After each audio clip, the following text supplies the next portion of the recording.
윤석열 대통령이 강조한 공교육 경쟁력을 위해 교육부가 공교육 정상화 방안을 내놨습니다. 우선 자사고와 외고 등을 존치해 교육의 선택권을 넓혀주고 올해 중학교 2학년 학생들이 고교에 진학하는 2025학년도부터는 원하는 과목을 골라 듣는 고교 학점제를 전면 시행합니다.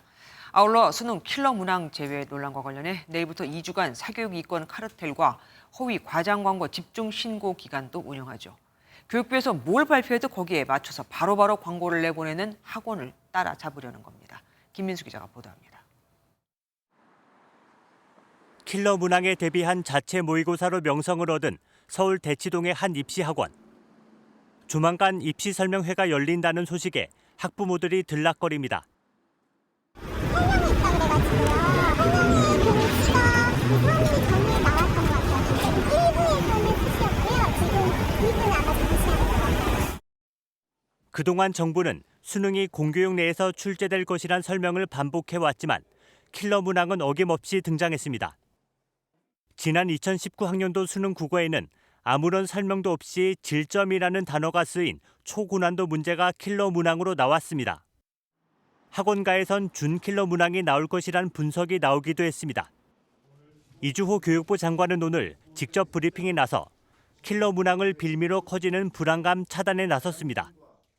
사교육 이권 카르텔, 허위 과장 광고 등 학원의 부조리에 대하여 2주간 집중 신고 기간을 운영할 계획입니다. 킬러 문항에 빠진다고 해서 쉬운 수능이 되는 것도 아니며 변별력도 갖출 것이라고 강조했습니다. 공정한 수능을 두고 학교 등에서 제기하는 각종 억측에 대해서는 불안과 염려를 거두어 주시기 바랍니다. 다만 공교육에서 충분한 입시 정보를 제공하지 못하고 특목고와 자사고가 존치하면 사교육비 부담은 계속된다는 지적에 구체적으로 답하지 않았습니다. 교육부는 오는 26일 수능 관련 내용을 포함한 사교육비 경감 대책을 발표할 계획입니다. MBN 뉴스 김민수입니다. 안녕하세요. 김주하입니다. 공정하고 신속한 MBN 뉴스, 유튜브를 통해서도 만나보실 수 있습니다. 특히 더 많은 뉴스와 라이브를 보고 싶으시다면 오른쪽을 눌러서 구독하시면 됩니다. 어렵지 않죠? 빠르고 정확한 뉴스로 계속 찾아뵙겠습니다. MBN 뉴스를 시청해주신 여러분 고맙습니다.